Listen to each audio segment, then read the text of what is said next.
ស៊ីធននៅតនរឿងសូមជួនរឿងក្រួយក្នុងវងមន់ជលមានបរិះម្នាក់ចូលចិត្តចិញ្ចឹមមន់ជលខ្លាំងណាស់គាត់មានមន់ជលយ៉ាងច្រើនទៅធំដែលមន់នីមួយៗសុទ្ធតែមានរូបរាងពណ៌សម្បុរស្រស់ស្អាតណាស់ទាំងអស់ថ្ងៃមួយមានបរិះម្នាក់នោះរកបានសត្វក្រួយមួយក្បាលគេយកវាទៅចិញ្ចឹមរួមលោកឡំជាមួយនឹងវងមន់ជលរបស់ខ្លួនដែលផ្ដល់ចំណីអាហារដូចគ្នាឲ្យរស់នៅក្នុងទីកន្លែងជាមួយគ្នាប្រៀបសត្វក្រួយនោះដូចជាមន់ជលមួយនៅក្នុងវងដូចគ្នាដែរ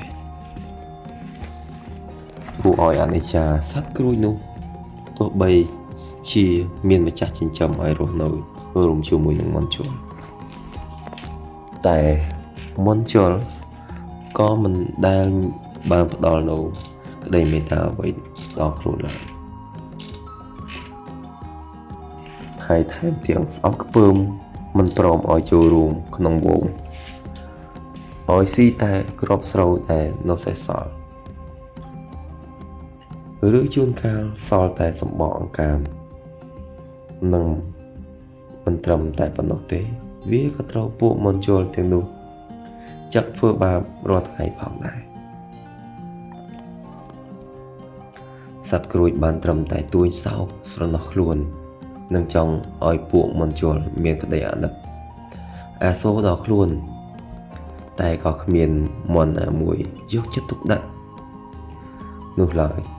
រហូតមកដល់ថ្ងៃមួយមន់ជលទាំងនោះក៏កើតមានចំនួនរវាងគ្នានឹងគ្នាតែបែងចែកជាបកពួកនិងទីបំផុតវាក៏ជួលគ្នាទាល់តែរយះមុខរយះមាត់បែកឈាមហូរសស្រាក់ជោគខ្លួនសង្គ្រាមរវាងពួកមន់ជលក៏ចេះតែមានបន្តអូសបន្លាយអស់ពេលដ៏យូរទើបព្រួយសន្និដ្ឋានបានថាសូម្បីតែស្ថិតក្នុងក្រុមតែមួយក៏ពួកវានៅតែជួលគ្នាដល់ណាស់នឹងចុះទម្រាំយើងជាអ្នកក្រៅតើរឿងអីនឹងត្រូវវាអាណិតនោះថ្ងៃនេះអ្នកគ្នាក្នុងសង្គមមនុស្សពីលគ្មានពាក្យថាអាណិតនោះទេ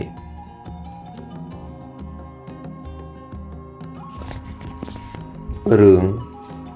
ក្រួយនិងអ្នកបង្វឹកស្ទាំងកាលពីសម័យបុរាណមានមនុស្សជាច្រើនចូលចិត្តបង្វឹកសត្វស្ទាំងឲ្យចេះចាប់សត្វស្លាបផ្សេងយកមកធ្វើអាហារក្រួយជាសត្វមួយប្រភេទដែលត្រូវប៉ាន់ជាងគេបំផុតរបស់ស្ទាំងមានបរិះម្នាក់ទើបតែចាប់ផ្ដើមរៀនបង្វឹកសត្វស្ទាំងបានមួយរយៈថ្ងៃមួយគេក៏បានយកសំណាញ់មកដាក់ចាប់ទាកសត្វផ្សេងហើយក្រួយមួយក្បាលក៏បានជាប់នៅក្នុងសំណាញ់របស់គេនោះដែរបរិះនោះរីករាយជាខ្លាំងហើយនៅខណៈពេលនោះដែលគេកំពុងតែគិតថាតើគួរយកក្រួយនេះទៅធ្វើម្ហូបអីនោះ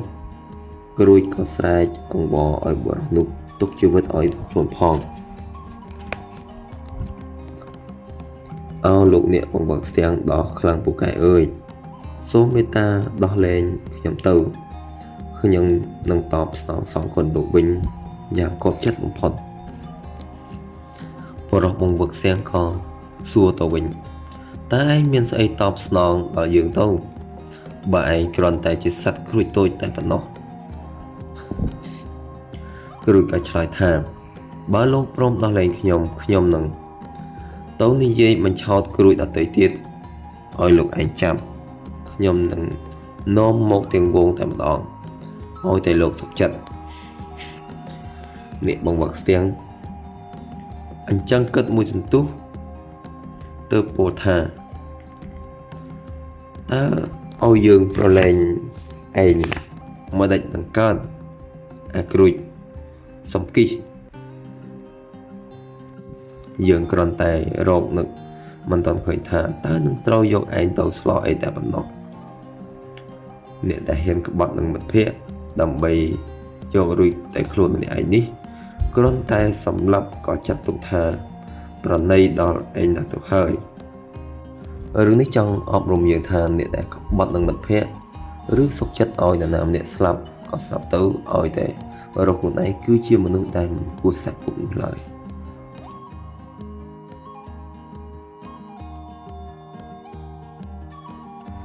រឿង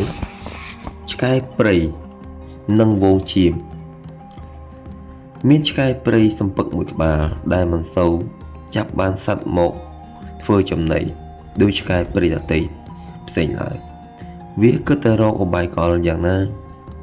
ដើម្បីចាប់ចំណីទៅតាមវិធីងាយៗស្រួលកុំឲ្យពិបាកត្រូវចំណាយកម្លាំងច្រើនពេកមានថ្ងៃចៃដន្យមួយវាបានចាប់បានឈាមបែកវងមួយក្បាលហើយក៏ខំពន្លត់ស្បែករបស់វាចេញក្រោយពីពេលដែលស៊ីសាច់ឆ្អែតហើយ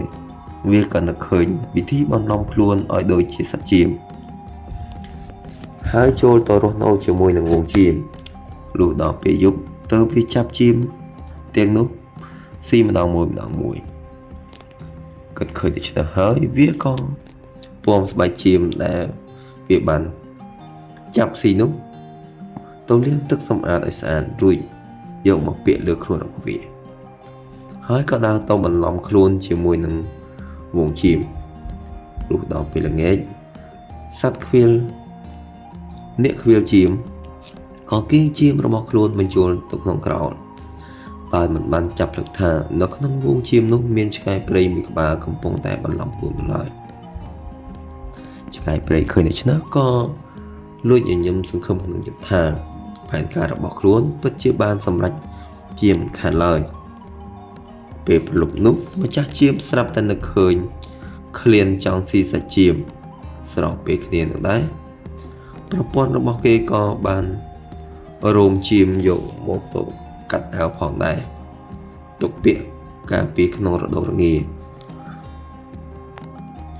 គេក៏ដើរសំដៅទុក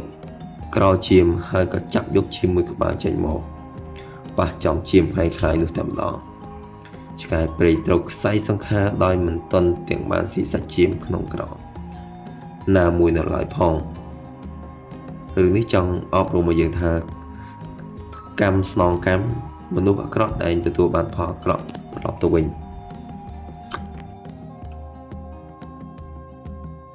រឿងចាបនិងស្រមោចក្នុងព្រៃមួយមានសត្វតូចធំរស់នៅរួមគ្នានឹងតែងជួយយកអាសាគ្នាទៅវិញទៅមក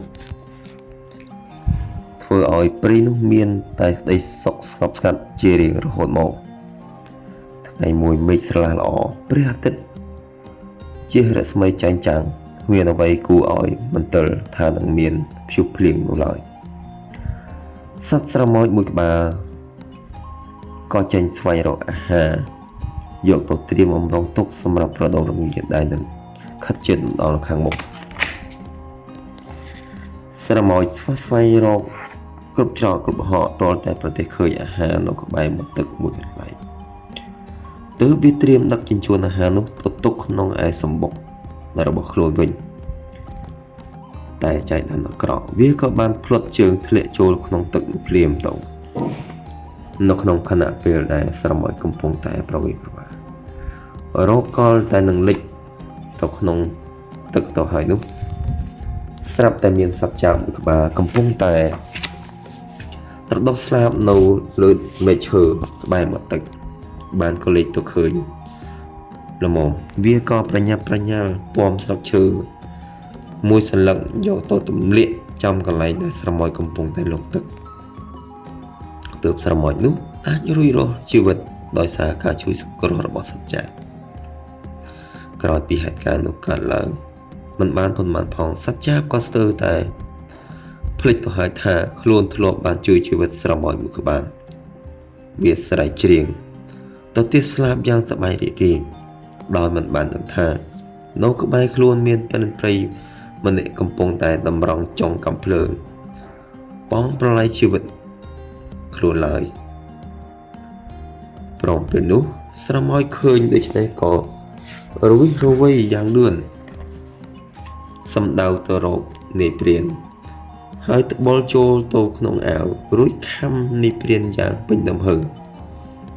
បណ្ដាលឲ្យនាយព្រានឈឺចាប់ខ្លាំងក៏ព្រាត់មាត់ស្រែកអាយ៉យសម្រេចរបស់នាយព្រានធ្វើឲ្យសត្វចាបដឹងខ្លួនថាខ្លួនកំពុងតែស្ថិតនៅក្នុងស្ថានភាពគ្រោះថ្នាក់ហើយទើបវាប្រញាប់ហើយចេញពីទីនោះបានរួចជីវិតក្នុងគ្រានោះទៅហើយរឿងនេះចង់អប់រំឲ្យយើងដឹងថាការធ្វើអំពើល្អគឺវាមិនចេះសាបសូន្យនោះទេអរគុណប្រិយមិត្តសម្រាប់ការតាមដានសន្តាប់ខ្សែសាច់រឿងរបស់ខ្ញុំតាមពីទី1រហូតដល់ទី4អរគុណហើយជាចុងក្រោយកុំភ្លេចជួយ Subscribe ជួយ Share វីដេអូដើម្បីទទួលបានវីដេអូថ្មីជួបខ្ញុំនៅខ្សែវីដេអូក្រោយទៀតបាយបាយ